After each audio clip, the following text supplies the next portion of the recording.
அஸ்ஸலாம் வலைக்கும், welcome back to our channel. எல்லாருக்குமே ஹாப்பி ஈத் முபாரக்.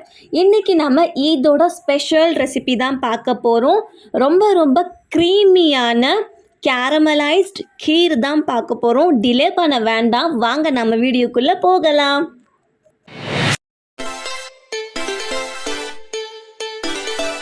கடாய் சூடானதுமே 2 டேபிள் ஸ்பூன் அளவுக்கு நெய் சேர்த்துக்குங்க.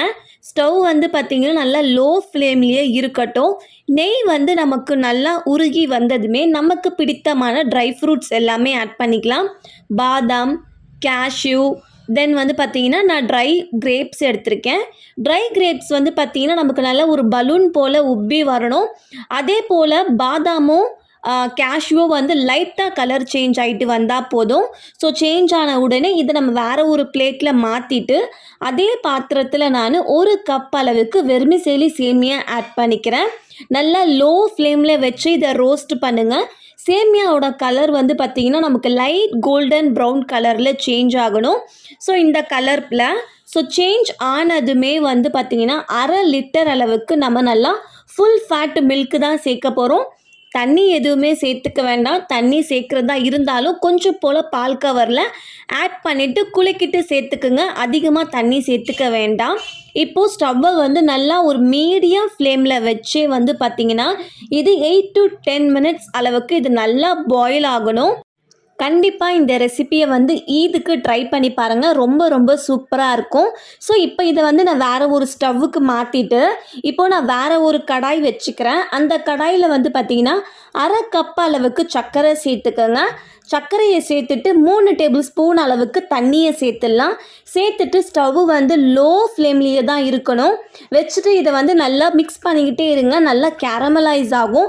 ரொம்ப டார்க் கலரில் நமக்கு சேஞ்ச் ஆக வேண்டாம். லைட்டாக கேரமலைஸ் ஆனால் போதும். ஆகும்போது நான் 1/2 ஸ்பூன் அளவுக்கு ஏலக்காய் பொடியும் சேர்த்துக்கிறேன். சேர்த்துட்டு உடனே நம்ம என்ன பண்ணணும் அப்படின்னா நம்ம ரெடி பண்ணி வச்சுருக்கிற அந்த சேமியாவை அப்படியே சேர்த்துடணும்.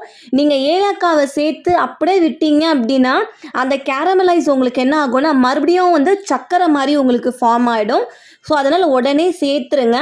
சேர்த்துட்டு இது போல் ஒரு 2 to 3 மினிட்ஸ் அளவுக்கு நல்லா கலந்து விட்டுட்டு எனக்கு இன்னுமே க்ரீமியாக இருக்கிறதுக்காக நான் கண்டென்ஸ்டு மில்க் ஆட் பண்ணிக்கிறேன்.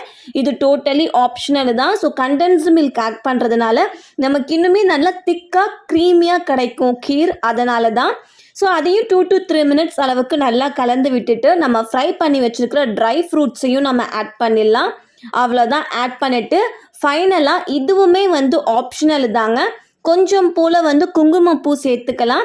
குங்குமப்பூ சேர்க்கறதுனால நமக்கு அங்கங்கே லைட் எல்லோயிஷ் கலரில் இருக்கும் கீர். பார்க்கவே அவ்வளோ சூப்பராக இருக்கும். அவ்வளோதான், சூப்பராக ரெடி ஆகிடுச்சு. அவ்வளோதாங்க. ஃப்ரிட்ஜில் வச்சுட்டு நல்லா சில்லுன்னு சர்வ் பண்ணிங்க அப்படின்னா அவ்வளோ டேஸ்டியாக இருக்கும். ரொம்ப க்ரீமியாக நல்ல ஒரு ரிச்சான டேஸ்ட்டு கொடுக்கும். ஸோ கண்டிப்பாக ட்ரை பண்ணி பாருங்கள். உங்களுக்கு என்னோடய வீடியோ பிடிச்சிருந்தா மறக்காமல் லைக் பண்ணுங்கள். உங்களோட ஃபேமிலி அண்ட் ஃப்ரெண்ட்ஸ்க்கு ஷேர் பண்ணுங்கள். டாடா, பாய் அண்ட் தேங்க்ஸ் ஃபார் வாட்சிங்.